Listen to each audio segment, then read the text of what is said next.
Wednesday morning, and welcome back to Yarborough News Talk 98.7 WOKI. Our buddy Michael McMill, Three Dog Night drummer. Yes, that Three Dog Night. Hugely successful. And Michael was drummer for them back in the early, mid-'70s. He lives in East Tennessee now, and he joins us once a month to talk about just whatever's going on, but more specifically about his live at Mickey's Place on YouTube. Hey, buddy. Good morning, good morning. You're a golfer. I am a golfer. And I had Richard text in, and he said, Bob, trying to explain golf to a non-golfer is like trying to explain the word no to a cat. As I was trying to explain to Eric about the Ryder Cup and all those different things. Are you a Ryder Cup fan? Not really. Not really. I mean, I love sports and everything and athletics, but I just don't make the time. Do you watch golf at all? I used to. Yeah. Before I started Mickey's Place, I watched it, but yeah, you like to play it, don't necessarily like to watch it. Yes. Yeah. Well, I was telling you before, I had this guy on the show, Thor, and he'd shoot in the 72s. Ooh. So what I did, though, is that I took, he teed off from my backyard into my pasture, right? Then I intercut it with a tin cup footage when he goes for the last hole. Oh, right. Puts it in the water. Goes in the hole, and everyone's applauding, so... Oh, the whole shot. I was thinking the one where he just kept throwing golf balls down and putting them in the water. It went right in. Yeah, I see. Now you shoot in the 80s, don't you? Yeah, and it's been every so often I can drop down below 80 every now and then, but it's more or less in the 80s, and I can definitely get above 92. So back in the 80s, I played golf like 5 times a week. I had no career. I just played golf with every day. Well, that's how you get good. And the best I did was 80. But my tee shots were all over the place, but my short game was on the money. That's where the money is. I know. That's where the money is. I know. Did you golf back in the Three Dog Night days? No, we played. Corey was an avid fly fisherman, and he would teach us all how to fly fish. So on the plane, because we had our own jet, that was interesting. That was the life, right? He would bring a short 3-foot bamboo and attach a big cotton string on it.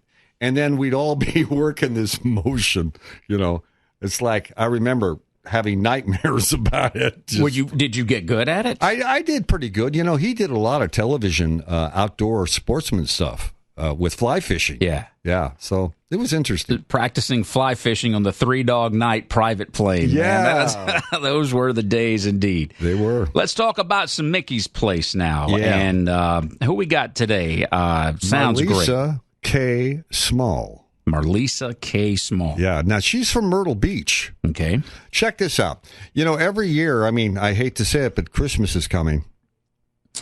Yeah. I mean, here we are knocking on the door of October, man. So we're pretty much in that season. But the thing is, I do that ICS, my Inner City Slickers Christmas party every year. We've done it for 14 years, so I'm starting to get into that. Okay. Then we give out stuffed animals. PetSmart helps us with that. We gave out 12,000 last year. Wow. But I met Marlisa in regards to sending out stuffed animals.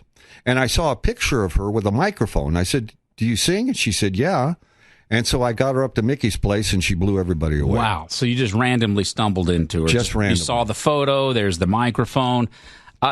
Inner city kids, Slickers, give folks an idea of what that is real quickly. Inner City Slickers, I created that back in 1992 after the L.A. riots. And it's basically a horse program, Old West program. The ethics of the Old West, hard work, perseverance, honesty, handshake, whatever.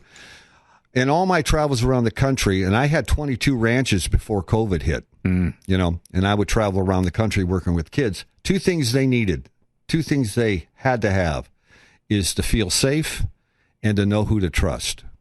Because kids, my gosh, this teenage thing with all these teenage crimes now, it's like it's nuts. A different world than what we experience, no doubt. So I bring them up to my ranch.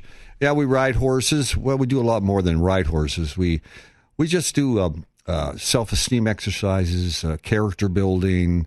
I once had a group of Koreans who could not speak English, African Americans, and Mexican kids. I love to put them all together, right? And it was amazing. The Korean kids, by hand movement, picked up on what we were doing. And by the end, everybody just became friends. Color meant nothing. Yeah, they figured it out. Yeah. They figured it out in very short time, it sounds like.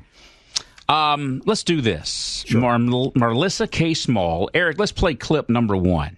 Let me explain quickly what Michael does. Live at Mickey's Place, he brings these musicians in and treats them incredibly well, offers them studio space, studio time. Everything. And they perform. You sometimes jump in there and perform with them on the drums. Did you play with Marlisa on these? I sure did. Oh, yeah. Okay, good. I wouldn't miss that. Here we go. This is Marlisa K. Small. You can find the full show there live at Mickey's Place on YouTube. This is a song I think you will definitely recognize. I've been cheated, been mistreated. When will I be loved? I've been put down, I've been pushed round. When will I be loved? When I find a new man that I want for mine, he always breaks my heart in two. It happens every time. I've been made blue, I've been lied to. When will I be loved? Hey, man, that's a solid voice right there. Some solid drumming going on, Now, too. that drummer, I got to tell you, I met that guy. Yeah. He's something He else. knows what he's doing. But you can't trust him. I had some solid musicians on there. Okay, Marlisa's going to join us when we get back. We're going to learn about all that she does, and she's got some pretty unique and certainly special things that she does as well, other than singing. No kidding. Michael McMill, Marlisa K. Small. We're back on Yarborough in just a moment.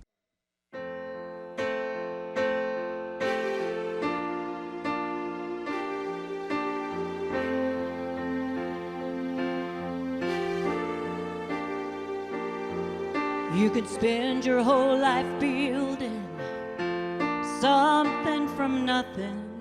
One storm can come and blow it all away. Build it anyway, anyway.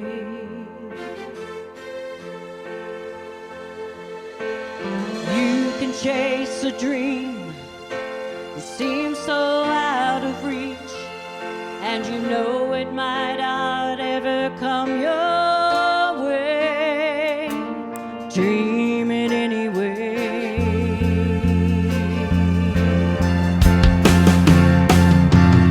God is great, but sometimes life ain't good. When I pray, it doesn't always turn out like I think it should. But I do it anyway. I do it anyway.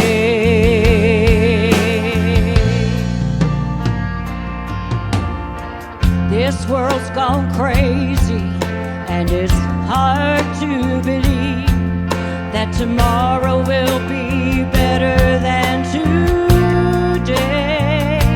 Believe it anyway. You can love someone with all your heart for all the right reasons. In a moment they can choose to walk away. Love them anyway.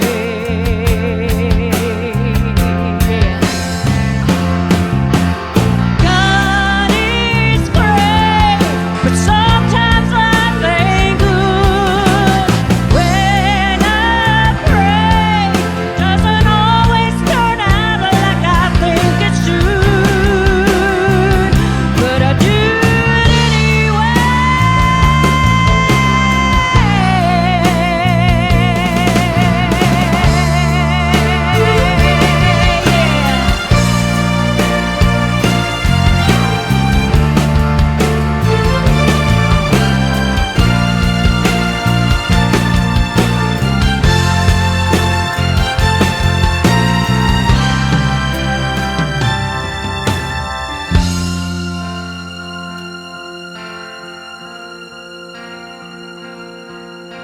can pour your soul out singing a song you believe in, that tomorrow they'll forget you ever sang. Sing it anyway. Good morning, Bob and Michael. Yeah, sing. Good to have you. Good to hear from you. By the way, you sound fantastic on those two songs that we just played. Hey, if being on Mickey's Place won't boost your self-esteem, there's something wrong. Beyond and on Mickey's Place has been instrumental in me taking my music to a new level. How so? Well, I'm performing. I've got songs in the top #1 charts here. You know, South Carolina and Tennessee are now neighbors because of Mickey's Place. We've just embraced his show, and he has following here, and so do you for your talk radio, because we, advertise it, that we're on there, and that Michael's on there with Mickey's Place, and you've got listeners here in South Carolina. So I'm performing all over the place. I just packed my bag. I'm headed to my hometown to do a one-night event there in Greensboro, North Carolina, and so I'm really excited about that. So, hey, I'm taking my show on the road. Well, that sounds wonderful, and I'm glad we've got some listeners over there, and certainly appreciate your time today. Michael, what did you see in Marlisa that said, okay, I need to have her in, and let's do a live at Mickey's Place? It was more of a gut feeling because I had never heard her at all. And so, she came up. Now, Deb Browning also sang backup on the Linda Ronstadt tune, But I might be a little out of school here, but I'll say it anyway, is that Marlisa was willing to hang it all up. She wasn't going to sing anymore. COVID had hit, and she'd stopped singing, whatever. And so this happens to other artists who just feel that, I'm older. Maybe I shouldn't be continuing a music career. But like she said, she's got hit records on the charts there. She's a strong singer. Oh my gosh, strong. And the charity work, you got to talk to her about her charity work. No doubt, and I do want to bring that up, Marlisa. I salute you for what you do with your charity work. Please give us a quick description of what it is that you do and how that came to be. Well, I was diagnosed in 1991 with stage 4 cancer, and I turned that test into a testimony later in life. I knew that I needed to help people look good and feel better through that hard time. Losing hair is such an important thing, especially for women, but we do gift wigs to men and children as well. But we help find that self-esteem back by gifting custom wigs free of charge to our cancer patients. And I can tell you, they come into our shop with no hair, and they sit in front of the mirror, and when we put that custom wig on them that looks like them before they lose their hair, they light up. And a lot of times they come in with a walker or a cane, and I'll say, hey, you forgot your walker, you forgot your cane. It does so much for self-esteem. So we've been doing that, and we do it through charity work. I actually took my show that I did on Mickey's Place and turned it into a fundraiser. So we had close to 400 people come and see my show that I did on Mickey's Place. So not only did he motivate me to start singing again, he motivated me to use my talent as a platform to do my charity work. And it's just really took off. And the production of that show, if you can hear the wonderful job he does on the production of that and doesn't charge a dime. Let me tell you, I've been, going back into studio time here, and it's expensive, but he does this because of his love for people, his love for service, just encouragement. And because of that encouragement, I've been able to use it as a platform to raise funds for cancer patients. So thank you, Michael, for that. Sure. Tell me about where you stand now in regards to your cancer diagnosis. I've been cancer-free 34 years. I was Wow. diagnosed in 1991, told to go home and get my paperwork in order. that was not in the cards for me. I think that journey was for me to do something spectacular, with helping cancer patients. And the doctors here in our area, and we ship them all over the United States and internationally, but they tell us they can't tell that our wigs are wigs. And and the doctors also tell us that the cancer patients, they may not cry when they're diagnosed, but when they run their hands through their hair and their hair's falling out, they break down, because I think it becomes very real to them at that moment that not only are they diagnosed with cancer, but they're going to look like they're going through the bad side effects of what it does to you. So I'm very blessed in that way that I'm able to do this. It's rewarding, and I get to use my talent now, singing again, like I said, to use that platform to raise funds for Wigs for Cancer, because we have a pre-COVID and we have an after-COVID. And pre-COVID, we had huge fundraisers, but COVID kind of put a stop to that. So I think the journey that led me to Mickey's Place was all about opening the door for me to be able to do some things with my talent and make it still happen. It's funny how those types of things work out sometimes, right? It's pretty amazing. Can I ask a personal question and ask what type of cancer you were diagnosed with? And if you don't want to answer that, that's certainly okay. Oh, no, it's fine. I had stage 4 ovarian cancer and had surgery. And like I said, it's been 34 years. And I'm doing great. I feel strong. It's just been a journey. And through my journey of me being 34 years cancer-free, it gives so much hope to other cancer patients. If I can make it in 1991, the treatment was so aggressive that currently it's not as aggressive, but, I made it through it. And so, through that journey, I was able to, I feel like out of everything bad that can ever happen to you, you can find something to pull from that that will lift you up, and you can learn from it and just go forward. So that's what I did with my cancer journey. How many lives have you touched in the way of giving them free wigs with your nonprofit Wigs for Cancer? We have given over $350,000 in free wigs over the years to cancer patients. And it seems like since COVID, we've had more of a turnout of cancer diagnosis. We give away 10 on an average a day to our cancer patients that come through our door. And we're so well known, and it's so heartwarming to me when I do go out to do my sponsorships and to talk about what we do. I constantly run into people that we've touched in our community, in our state, but we've sent them as far as California and to the other side of Florida. Whoever reaches out, we're able to take a picture, help them over the phone, and hit it 100% most of the time on finding them the perfect style.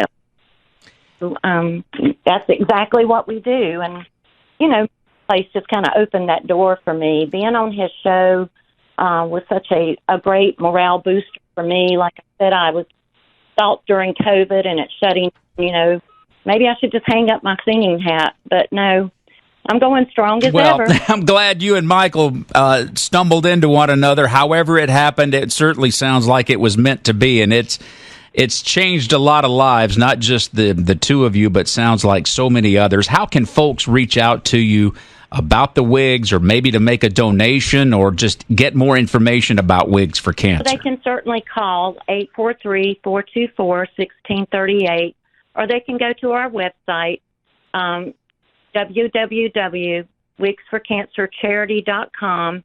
Reach out to us that way. We are on Facebook, and you can reach us through Bold and Beautiful Wigs for Cancer on Facebook. Well, Marlisa, we certainly wish you nothing but the best moving forward with your music, and I'm so glad that however it happened, you came back and didn't retire, and now you're making a difference with your voice and helping a lot of folks at the same time through your Wigs for Cancer charity. Thank you much. Thank you so much, and thank you, Michael, for the opportunity of coming up to the show. You're the best. You're the best. Thank you, Marlisa. Appreciate you much. Okay, bye-bye. All right. Michael, Yes, so. and I always look forward to having you in here to talk with us. Well, I can't wait till you bring your own instrument.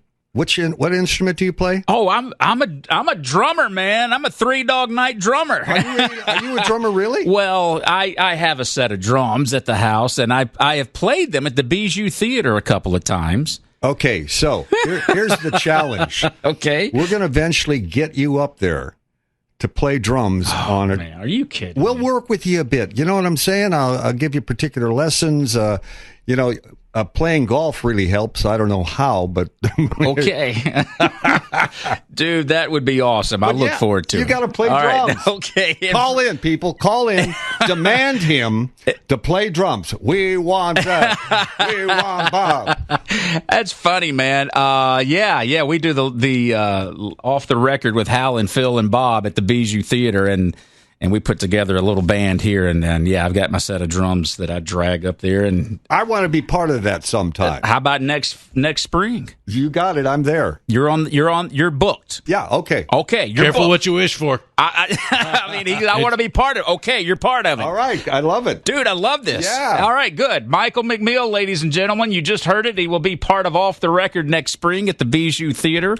We will certainly figure out how that's going to look and what it's going to sound like, but I bet we can have some fun with it. I think so. All right, brother. Hey, good to see you, man. Good to hear from you. Live at Mickey's Place on YouTube, and we're back here in just a moment.